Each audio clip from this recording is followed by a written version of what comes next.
it's time to talk about neural networks! Neural networks! But first I'm going to actually open the code for this in Notepad. Where's it going to appear? Okay, it appeared in the right place. So, I had to change my streaming setup a little bit. My graphics drivers have been weird. So my windows are all kind of moved around and not really organized at the moment. So we're going to switch over to this guy. Alright, so I made this HTML page. It's just an HTML file with JavaScript in it. There's no web server or anything. It's just you can run it locally. I'm going to put this on MediaFire someday. This is a neural network. Okay, now a neural network is, people call it AI, artificial intelligence. And there's two kinds of AI.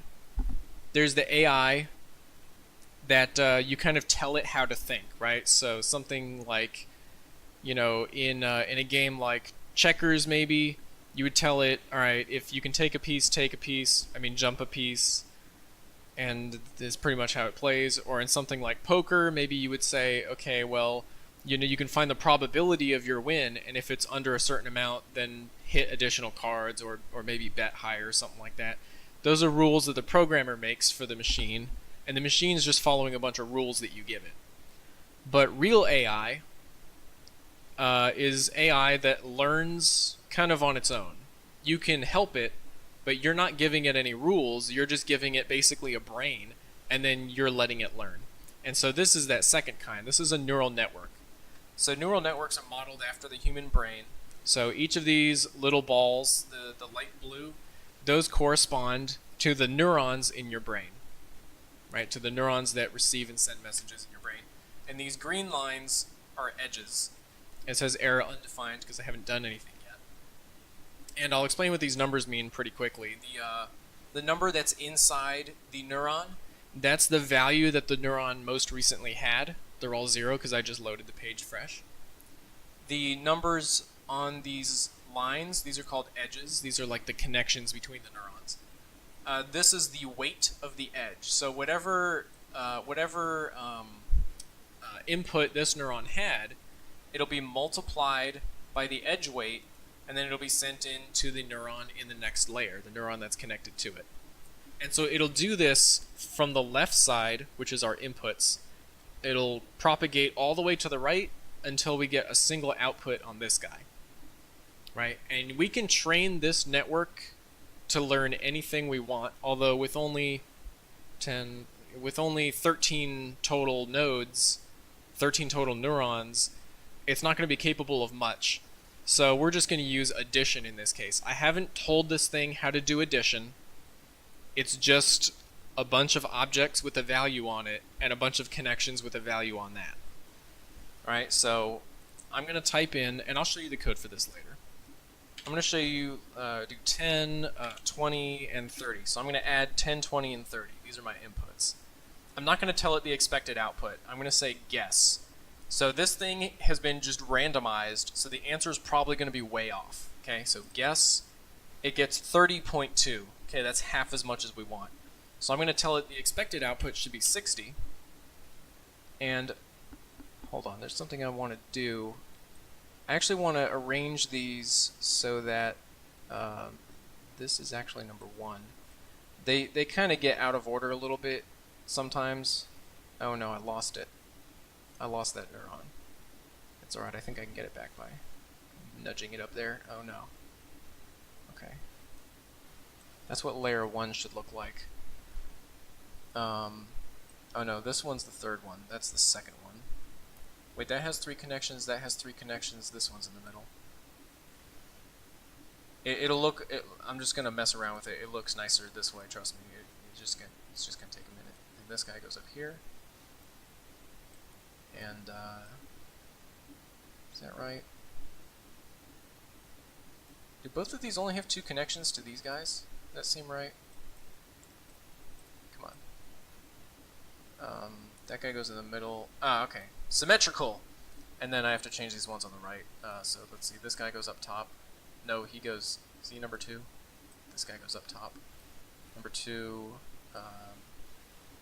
okay. Now it's more or less symmetrical. I gotta kind of cram these in. Alright, but anyway, I don't know why I did that. It just looks a little nicer this way. So I'm going to say expected output should be 60, and I'll hit the train button. So what it's going to do is it's going to do the same thing it did already, where it just sends these numbers forward.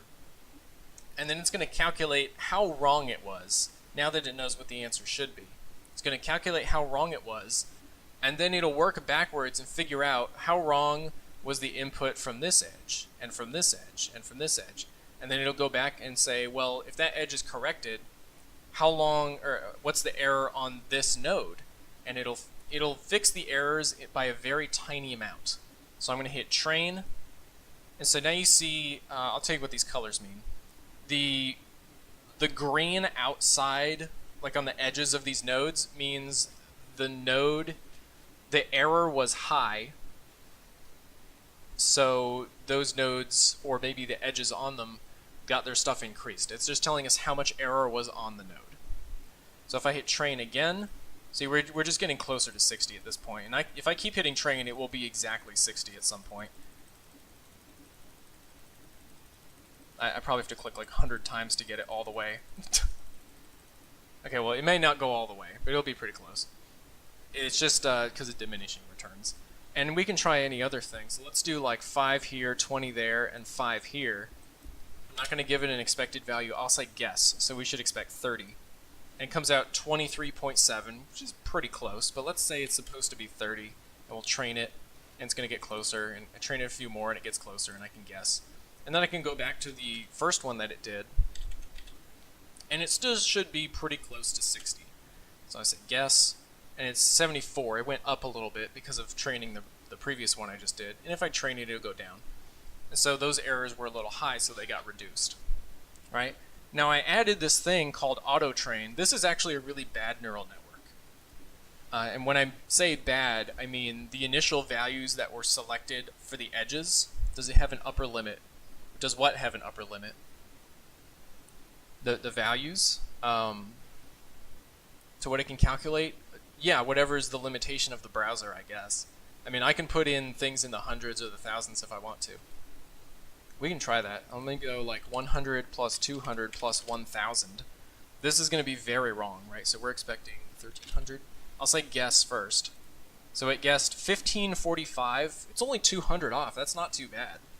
And if I train it, it'll get closer. See, the error is really huge because I didn't calculate the size of these disks by percent. I calculated it by a flat value. So these are off by a couple hundred, right? But yeah, it can do that. So anyway, this neural network is bad. And when I say bad, when I generate the network, when I refresh the page, for example, all the edge weights are randomized. So every time I refresh, each edge will be different. And that's what I mean by it was bad. That particular setup I got the first time, the edges weren't randomized very well. They just happened not to really work with a lot of inputs. So this neural network would be different. We'll do 10, 20, and 30 again. We'll see how close we get. This one's 94. It's a bit high. We're expecting 60. We're going to train it a few times. 63, that's not bad. But anyway, I added this auto train button to make it easy on me. So I'll show you the code for auto train real quick, if I may bring Notepad in front of here. So there's a lot of stuff. A lot of this has to do with D3 charts, which is how it's rendering it on the screen. It's not really related to this. It just makes it look cool. Run training set. Where did I put the code that trains it? Oh, it's near the top, isn't it? It's been like a week or something since I wrote this. Oh, here's the training set. This part right here. So all I'm doing is I'm looping 100 times, generate 3 random numbers between 0 and 30, and add them together, and that's my training set. I just generate 3 integers. I guess they're floats. I generate 3 numbers, and I say these 3 numbers should add up to, and then I add them together to get the expected result. So I'm going to do that 100 times, and then I'm going to send it through the network 100 times. So that's what auto train does, and you can watch the network kind of grow and shrink as it does this. Now the errors on each of these nodes is pretty small, so this is a pretty good neural network. Like the weights were generated at pretty good values so that it'll be pretty accurate. So now I'm going to type in our 525 again. This should give us 30. I'm going to say guess. Give us 33. 33.7. That's pretty close. What if I try 50, 20, and 5, which should give us 75. Say guess. Gives us 63, almost 64. A little farther away, but not bad. What if I try maybe something small on the second one, or small on the first, small on the second, and then big on the third, 100. So it's expecting 110. I'll say guess. Gets 130. It's only 20 off. That's, what, 18, 17% error. And like I said, I can train it to fix it. Now, you would not normally use a neural network to add numbers, because that's really stupid, right? That's not what you do. Neural networks are really good for correlating data where you don't know, you being the programmer, where you don't know how the inputs are correlated. Right? You know how addition is correlated. You add them together and that's the answer. Writing a neural network to do math is not really useful, but it's simple, so I did it. You write neural networks for things like human behavior, right? There's no formula that expresses human behavior like, if you bought this on Amazon, what are you likely to click on next? But a neural network is really good at figuring that out because it has millions of people using Amazon.com every day.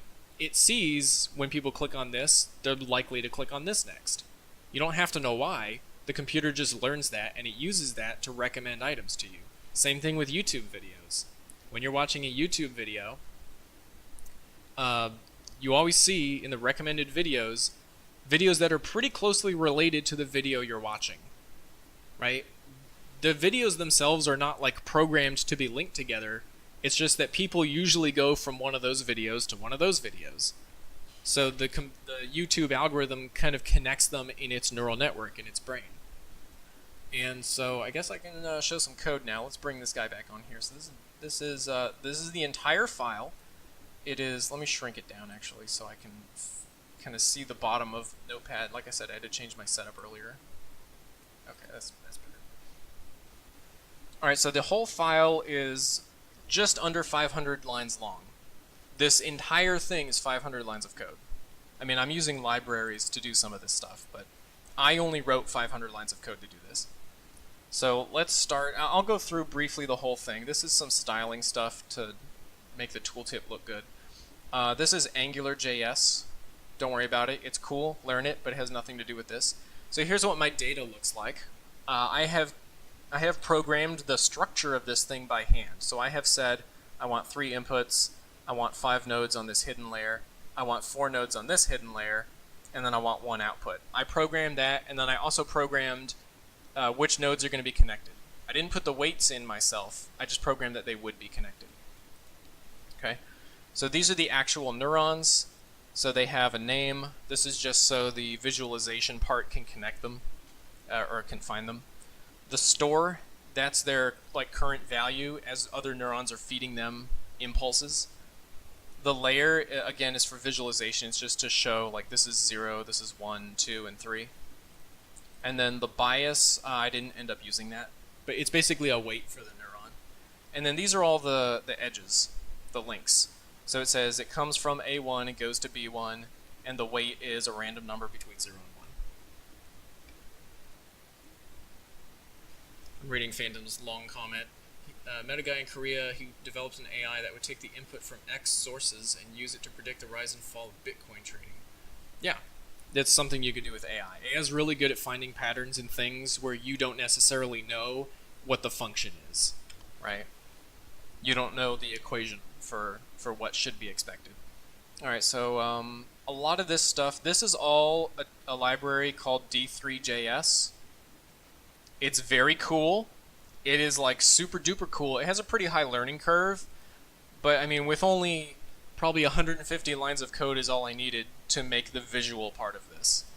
And like you can drag them and it like auto zooms and everything. They can push each other around if you want them to. It's pretty sick. But anyway, so that's more of that, that's more of that. Okay, so here's the actual, oh sorry, update visuals is also D3. Okay. So here's the actual code that has to do with the AI. And so I'll just say something before I get into this code.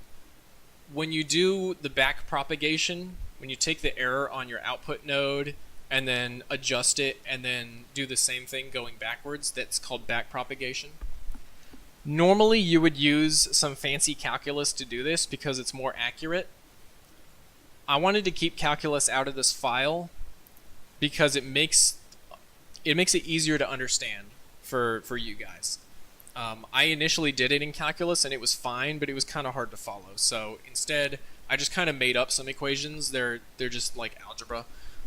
But I mean, it works pretty well. So you don't have to use calculus to make an AI, but I would highly suggest that you do if you're going to make like a product, because it is more accurate if you use calculus. Anyway, so what am I doing here? It's been a while since I've looked at this code, so I'm just going to go through it. So scope data nodes, those are our neurons. Okay, so I'm looping through all the neurons, and I'm finding the lowest layer and the highest layer in case I ever change this structure up here. If I change that, my code will still work, so I didn't have to really do anything.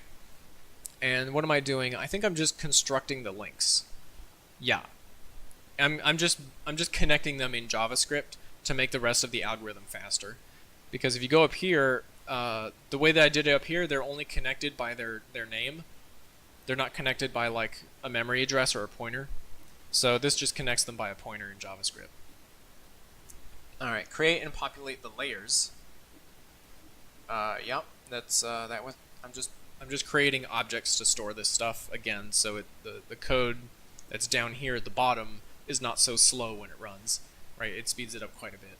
If you were doing this in Java, you would probably do this when you create the structure, but in JavaScript it's a little different. So, all right, so this is the feed forward algorithm. Let me see if I can get it centered correctly. Right there. So this is where you give it the inputs, and it goes through and it finds the outputs. That's all it does. So this is just like a bunch of error checking. Don't worry about it.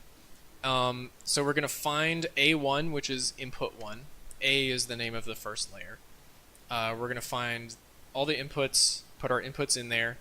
Then we're going to call this function layer feed, which is right below. On the first layer, we're going to call it on the second layer. We're going to call it on the third layer. This scope update visuals just updates the page so you can see what happened. So here's the layer feed. I'm going to get rid of train for now. So the layer feed is pretty straightforward. You give it which layer it's going to work on. So this network has 4 layers, but you don't work on the output layer because you're done by then. So the algorithm is for each node in the layer, we're going to take the value that's in it, multiply by the weight, send it to the next node. That's all we're going to do. And so I actually have that in comments. For each node in this layer, get the node. For each edge coming out of it, here's the link to the next node. Here's the amount that we're going to send. It's how the node store, that's the value of this node. We're going to multiply it by the bias, which is always 1. I chose not to use it. And then we're going to multiply it by the weight of the connection, the weight of the edge. And then we just add it to the next node. Very simple. Alright, so there's train. Yeah, I'll go through train. Train does pretty much what you'd expect. We actually have this error thing that it's going to calculate every time. And this, while n error greater than 0.1, this means we're going to keep training on the same piece of data until our error is under 10%. 0.1 is 10%.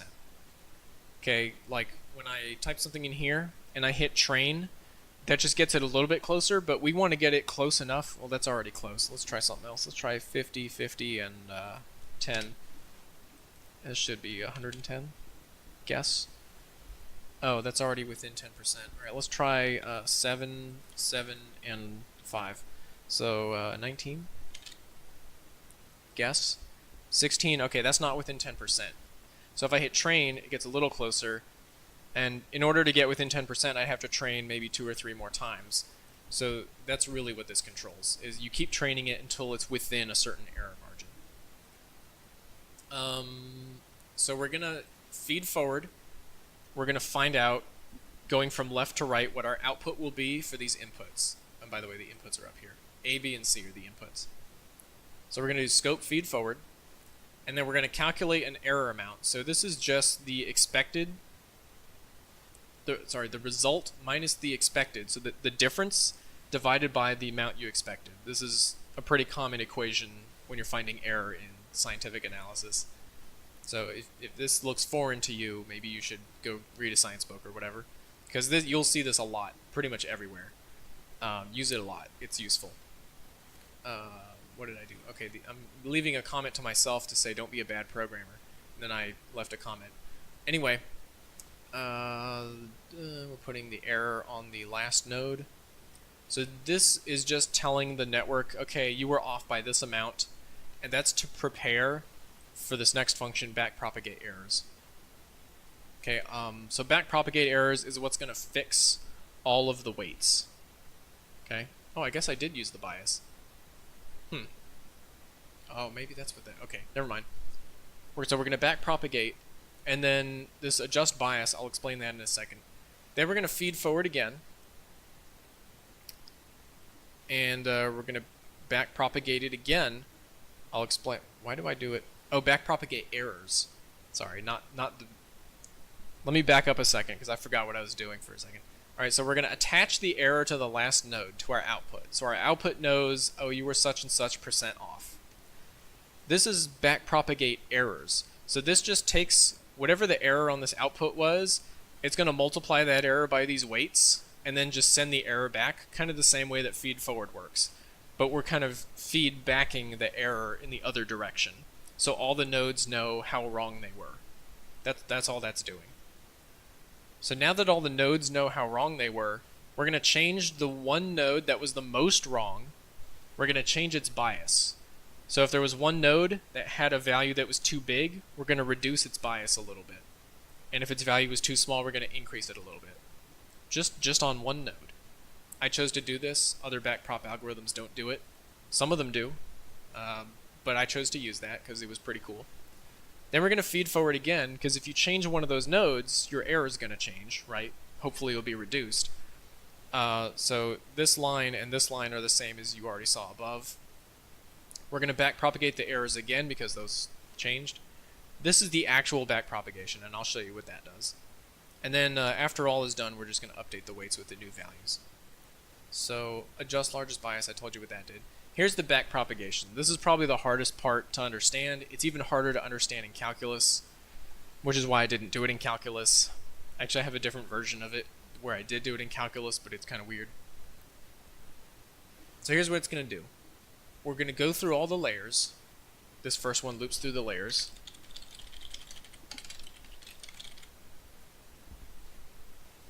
Oh no, this is each node in the layer, isn't it? Sorry.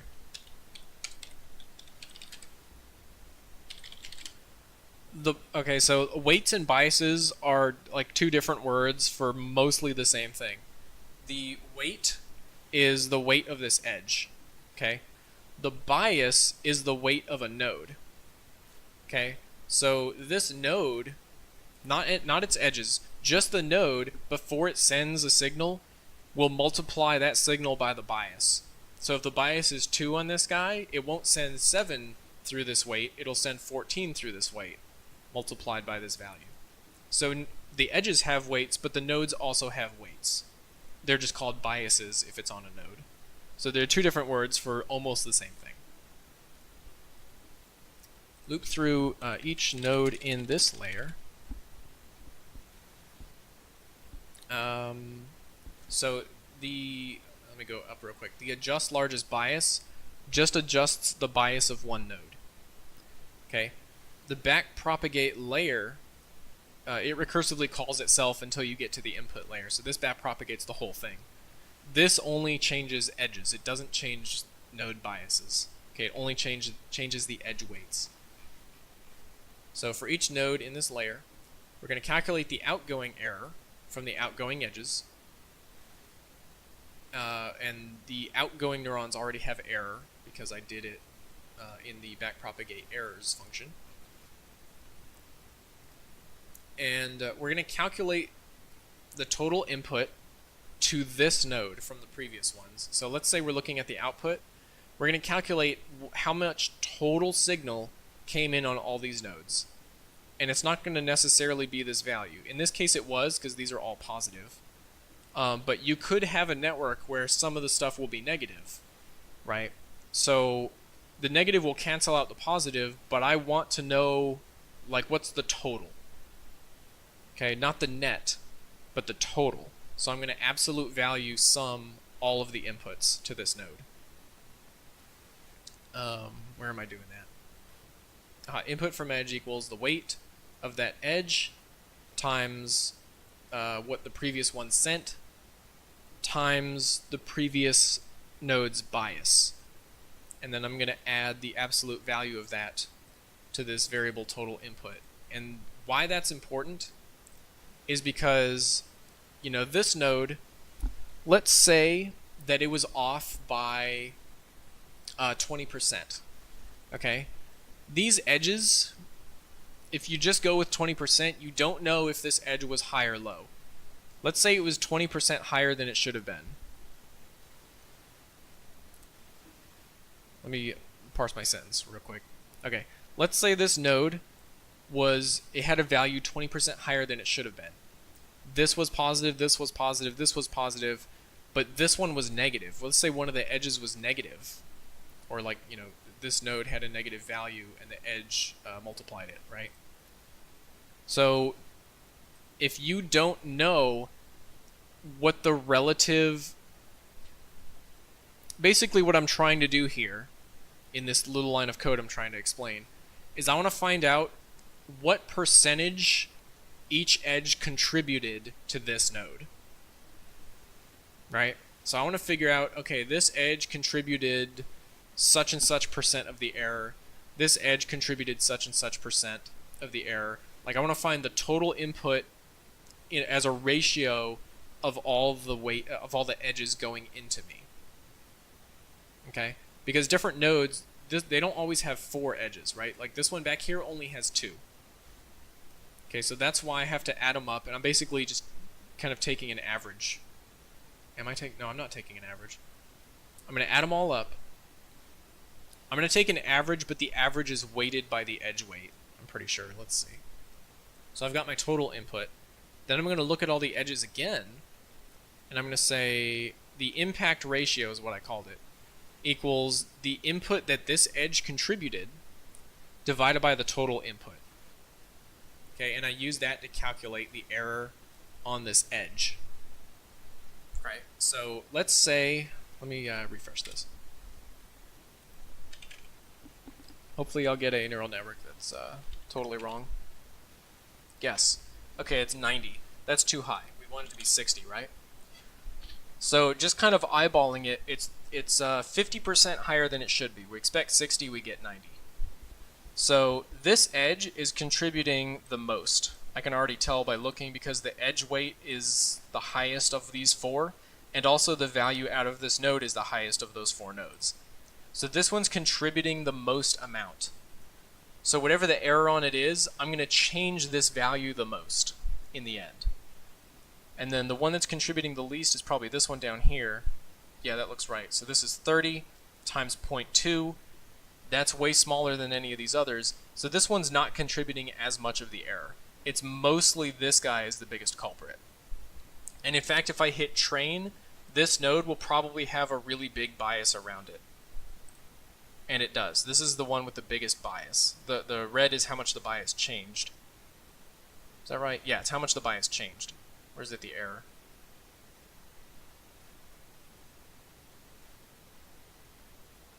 Okay, well, whatever the error is, the bias is linearly related to it. So that it'll end up being how much the bias was adjusted. Okay, so that's what this little piece of code is doing.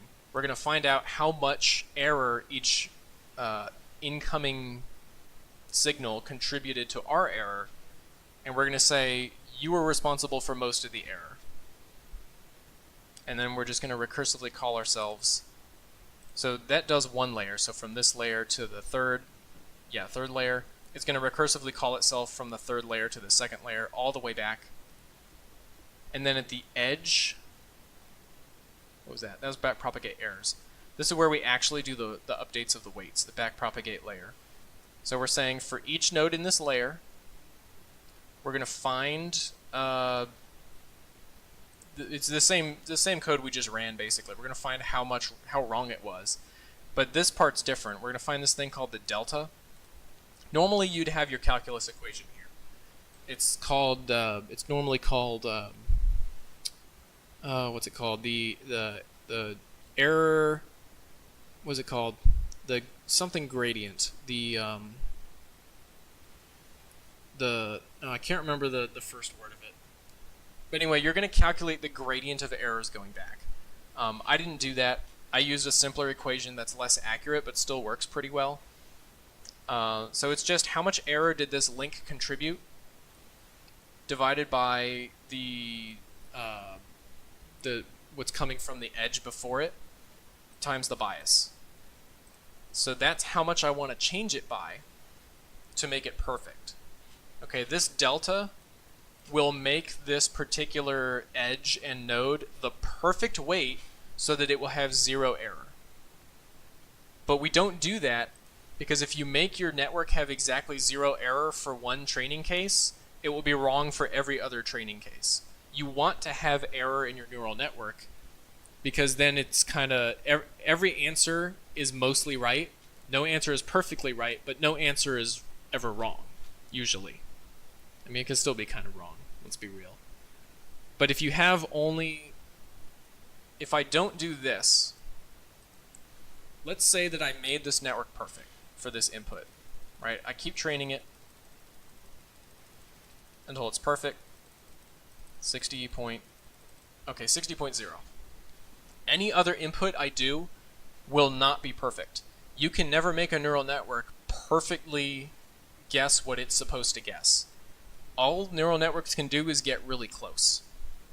Okay, so if any other data I put in, 50, 5, and 5, which should be 60 still, I'm going to hit guess, it's 78, it's way off.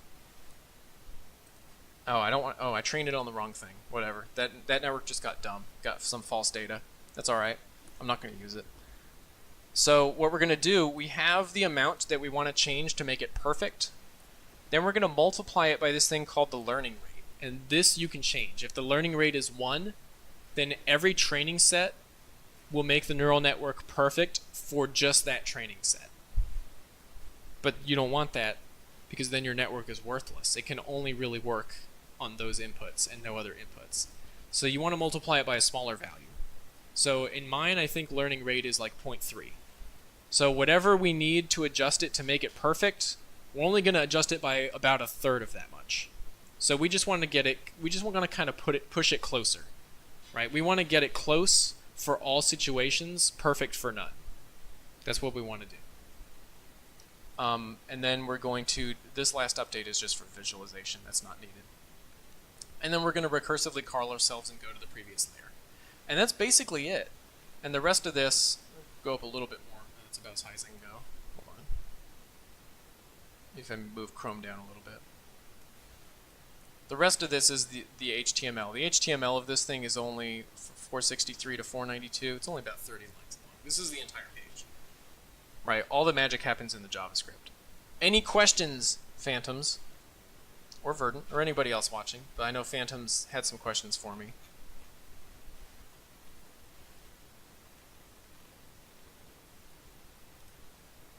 So let me load up a new one. Alright, let's see how good this one is. If all the... Okay, this one's really good. This is actually really good. I can tell because when the error is really low on every node, then that means the weights on the edges are really, really good. So if I do 10, 20... So I just trained it with the auto train. So it should get pretty close to 60. It gets 61. That's really good. What if I make this one really big, like 45 and 12 would be 57? Guess. Gets 53 and a half. Pretty close. For the values, you backpropagate and correct errors for the biggest value.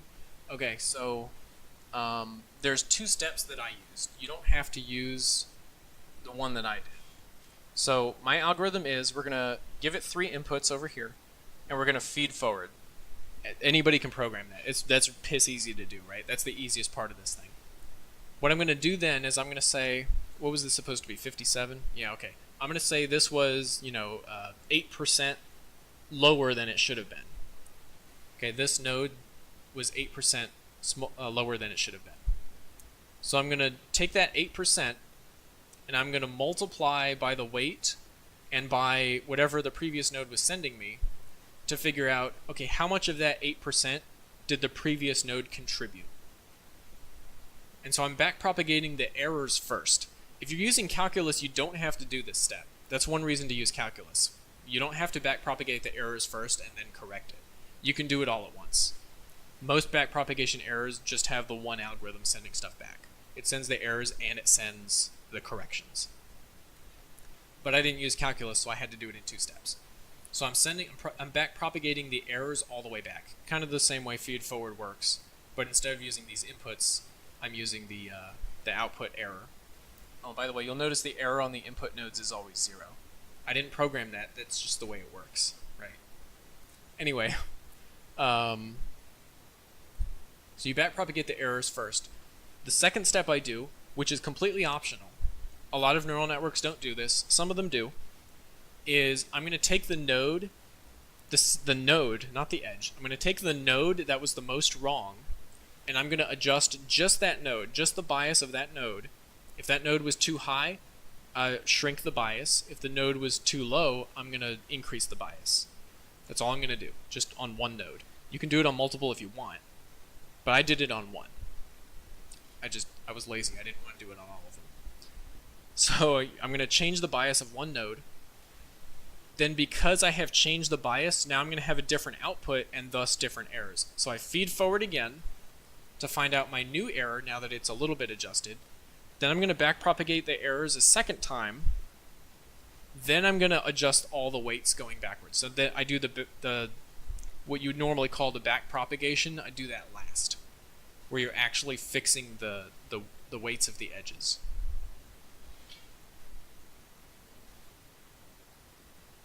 So what some neural networks will do, this one's not robust enough to do what I'm about to explain. So remember how I said, since I set I didn't set the node bias to 0. I set it to 1. But other than that, you are correct. You multiply by the bias. You're not adding, you're multiplying. So they're all 1 initially, which means just send whatever you get, right? The value doesn't get changed if it's a 1. So yes, if I chose not to use the bias, then yeah, I could just take it out. It doesn't matter. In fact, if I comment out that part of the code, let me do that.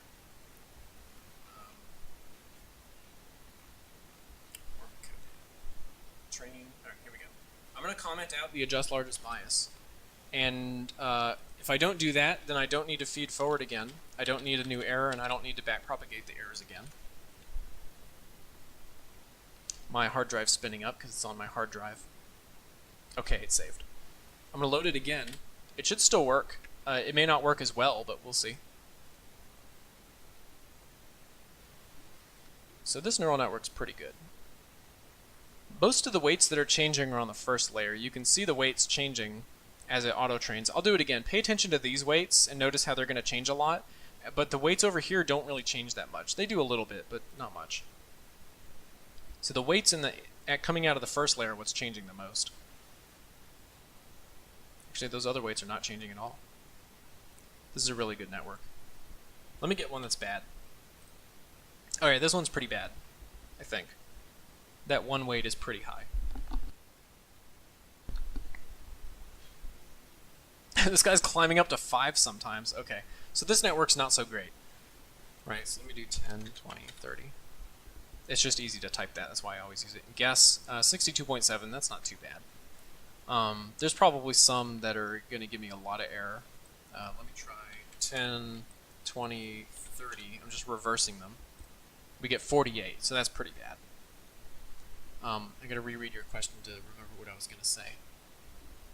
Oh yeah, that was just to prove you don't really need that piece to adjust the largest bias.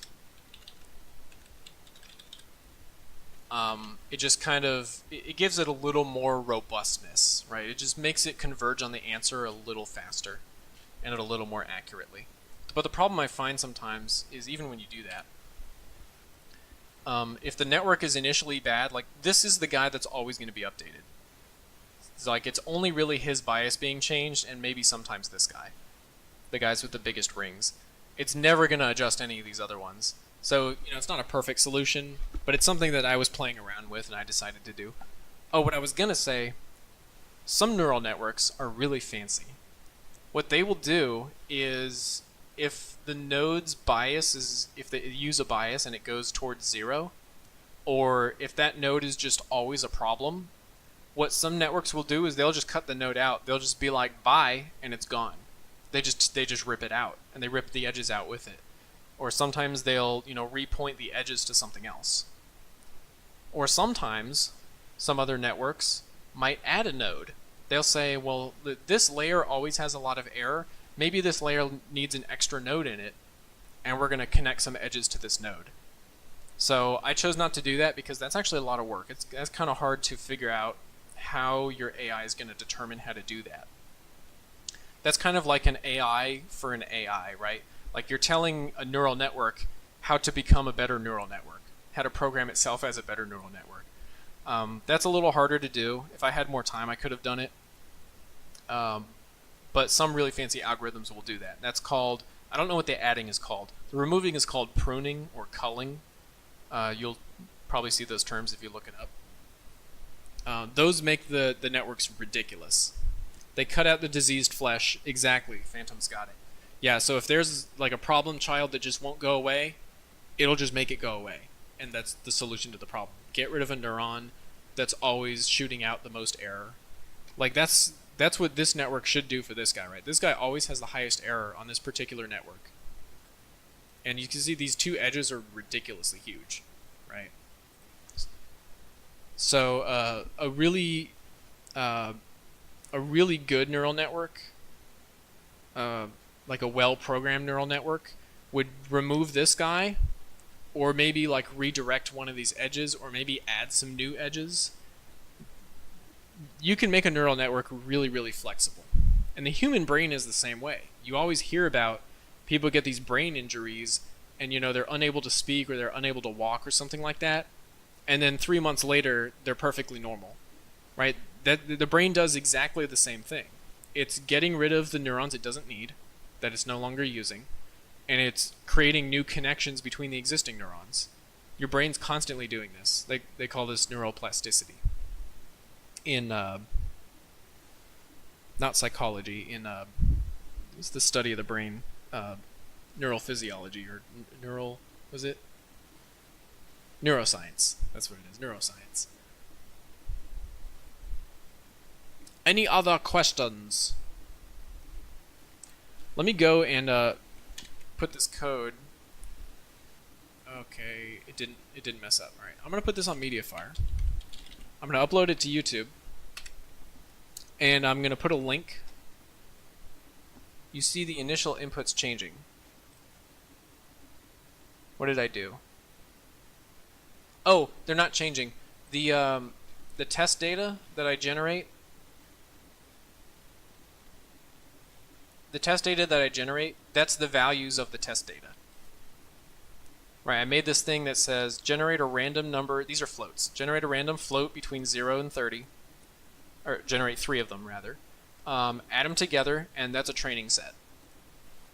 Right, so when I hit the auto train, those are always going to be random numbers between 0 and 30. So that's why they change when I do the auto train. But if I type in some integers like 10, 20, and 30, I'll wait for it to finish. Okay, it's done. And I hit guess, then they change to 10, 20, and 30.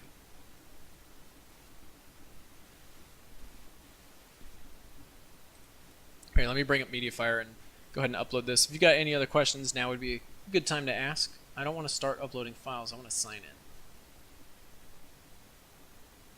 Let me choose my plan. I already have an account.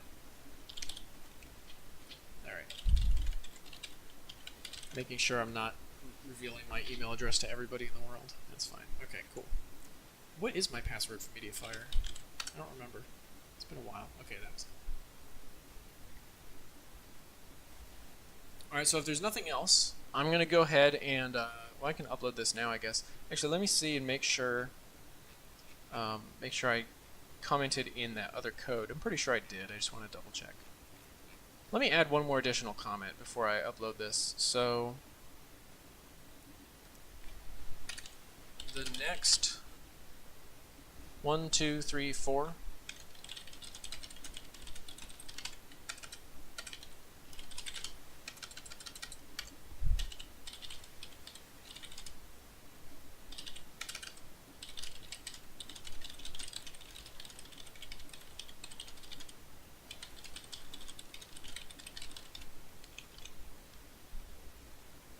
Well, while I'm putting this comment in, okay. The next 4 lines of code are optional. Okay, cool. And I will go ahead and upload this from computer. I have to find out where I put this. Pretty sure it's in here. Yeah, that's what I want. Backprop.html. Get in there. Begin upload. 15 kilobytes. So the cool thing about just HTML test files like this is you can change it. Like, remember what I did is I commented, no, not those. I commented these out. Right? All you got to do to see those changes is refresh the page. That's it. That's all you got to do. There's no project build or anything like that. It's just a regular HTML. So you can go ahead and play around with this code. Maybe change the learning rate, which is, where did I put it? Oh, it's up here. Oh, it's 0.1. My learning rate is really small. I thought it was 0.3, but it's 0.1. So whenever we do the backpropagation to figure out how to change the errors, we're going to find the perfect change, and we're only going to apply 1/10 of that change every time. So the learning rate, the lower it is, the lower your learning rate is, the longer it takes your network to train itself, but the more accurate it'll be. So there's a trade-off. If you have a really high learning rate, it will very, very quickly train itself on the data sets, but the error will be high.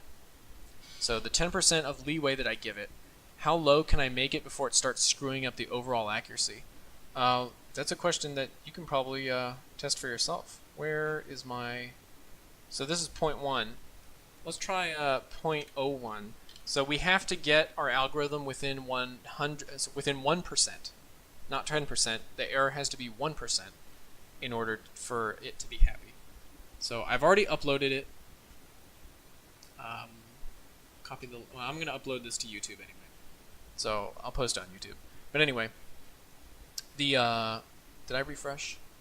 Oh, I did now. I refreshed MediaFire. Okay, there we go. So I'm going to hit auto train, and it's probably going to go slower. Okay, you can see it stuttering every once in a while. And that's because on some of these iterations, it's taking maybe 100, 200, 300 loops before it gets under that 1%. So the stream's not lagging, it's actually it's just being that slow. You know, this is a pretty good network, except for that one edge that's getting really huge. I think it's done. Yeah, I think it's done.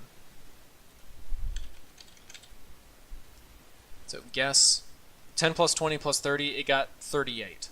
So that's not very close. Right. Remember, it's kind of like if you know a little bit of quantum physics, you know the Heisenberg uncertainty principle, where you can know a particle's position to high accuracy, or you can know its velocity to high accuracy, but you can't know both. That's kind of what your error ratio does, right? If your error ratio is really low, then you're going to get really good results for some inputs, but you're going to get terrible results for other inputs. If your error ratio is higher, like mine was 10%, that may not be the perfect number, that's just what I picked. If it's like 10% or even 20%, your output is going to be less accurate overall, but it's going to be more accurate on every single case. Or I said that wrong. It's going to be less accurate in the cases where the smaller error was better, but it will actually work on more cases. Right? And the point of a neural network is to kind of work on everything. So you want a comfortably high error ratio. Mine's 10%. That's pretty good. The first time I wrote one of these, I set it to 5. Didn't go so well. That thing slowed down by a lot. This 1% was really slow. I'm going to actually do it again so you can see just how slow it is. Remember, it's doing 100 of these. This one's not so bad. It's still freezing on a couple of them.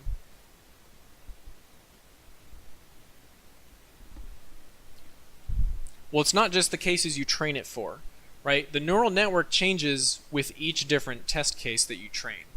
So if I give like 10, 20, 30, oops.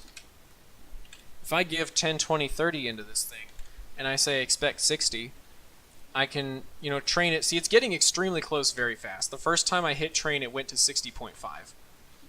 So I can get it really close here, but then on anything else, like if I do 30, 0, 0, it's going to pop out 18.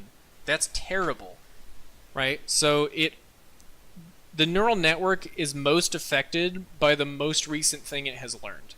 Similar to how the human brain works. You remember more recent things a lot better because those signals are more fresh. Neural networks are exactly the same way. The newest training case is the one that remembers the best. So if I train this one, which should be 30, I'm going to train this a few... Okay, don't use zeros as inputs. I got errors. Let's try 30. Let me auto-train it again.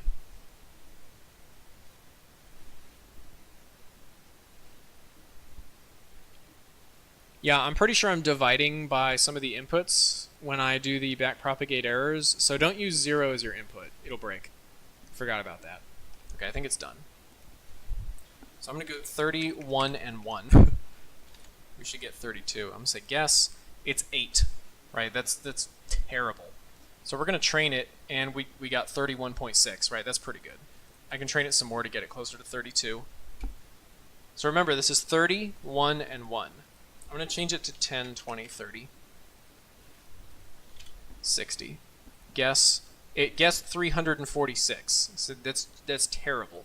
So we're going to train it to 60. I only had to click it once to get it that close because the learning rate was... not the learning rate. The error is at 1%.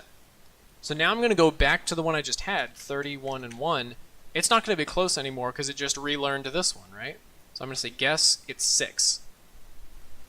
Right, so it remembers the newest one the most. When you have a higher error, it will remember the oldest ones more. That's another way of explaining what the error does. It doesn't suck dick. I changed my error margin to show something off. Okay, Verdant's giving me trouble. I'm going to auto-train this one. This network sucks. Let's use a different one. This one's not bad, actually. No, that's pretty bad. We're going to get rid of it. That's terrible, too. I'm trying to get a really good one. Okay, this one's really good. There's almost no error on any of these. That's fantastic. Okay, so 10, 20, 30. Yeah, the point of auto-train is exactly that. It's to... Well, it's not particularly to add. That just happens to be what my training set is set up to do. Here's my training set. I generate 100 sets of 3 random numbers, and I add them together, and that's what it's supposed to learn. So it's basically just me typing in this really fast, but I don't have to do it. So 10 plus 20 plus 30, we're going to guess it's 60.5. That was super duper close. All right, we're going to go 5, 5, and 5. We should expect 15. We guess we get exactly 15. What if I do like 50, 30, and 1? So we should get 81. Say guess. We get 79. So this neural network is very accurate. Even though I set my error to be, where is it? To be 10%. Right, when it was 1%, it was only good for the most recent thing it learned, but it was terrible for everything else. When your error is higher, it kind of incorporates the previous things it learns, or it remembers the previous things it learns more, is one way to put it.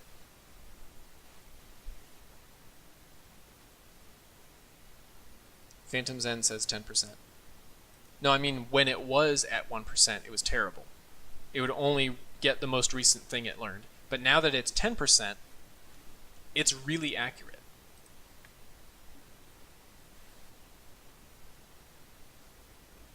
Any other questions?